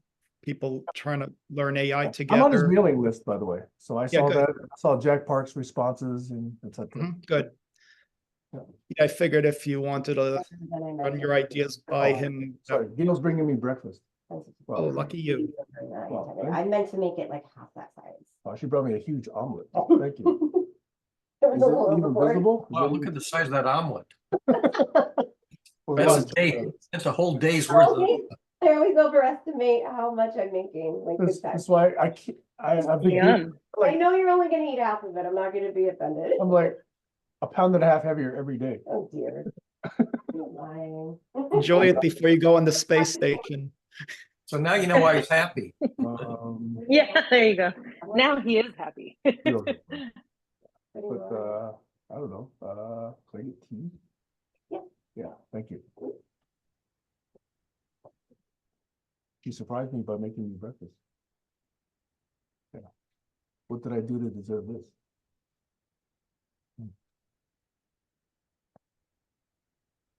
It's an actual question I'm asking. So what did I do to deserve this? Anyway.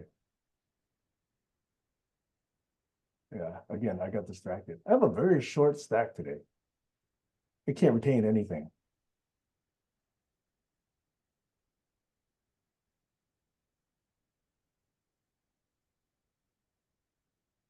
Well, you can retain the weight you put on from eating an oversized breakfast. Thank you, Barry.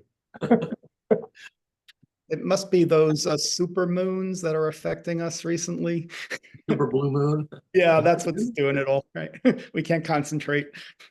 There's so many things affecting. How can you have a blue moon in the middle of the month? I thought you had to have them at the end of the month.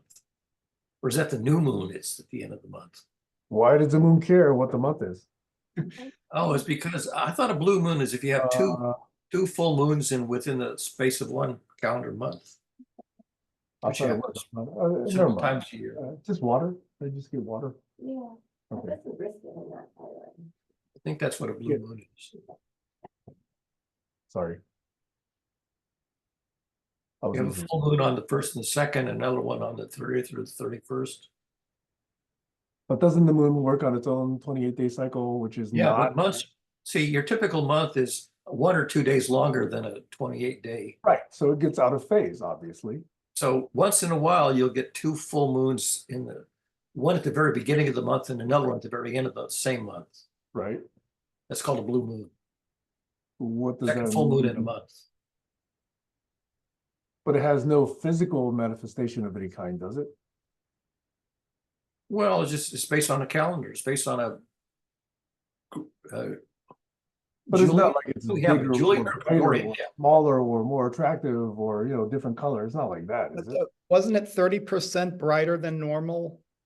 Well, that's the super moon. Yeah, That's- wasn't that? That's when it comes close, right? Yeah. Which is a different thing. Yeah, that's what we had this week or past Okay, week. all right. So did that mean our tides were higher or lower? A little bit. Bye, Kayla. You get a what's it called? Neat spring tide when the sun and the moon are lined up.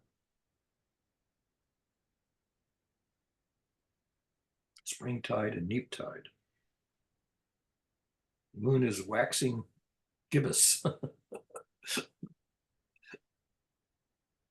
Most people, if you say the moon is waxing gibbous, they probably don't know what you're talking about.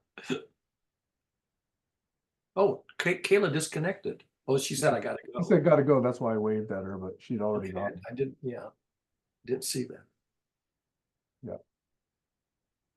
Oh, it is 10 o'clock. Yeah, that's why she left. Okay. I'm sorry I was not focused today. That's all right. You're Oh. allowed one. I didn't fall asleep today, so that's good. Oh, wait, do you want some creamer in it? No, black is good. Oh, water's good. Okay, well, it's nice seeing you all and Have a good time with the kiddos today. All right. Thanks, guys. yep, Thanks have a for good night. chatting. See you next week. Bye-bye. See ya. Bye-bye. Bye.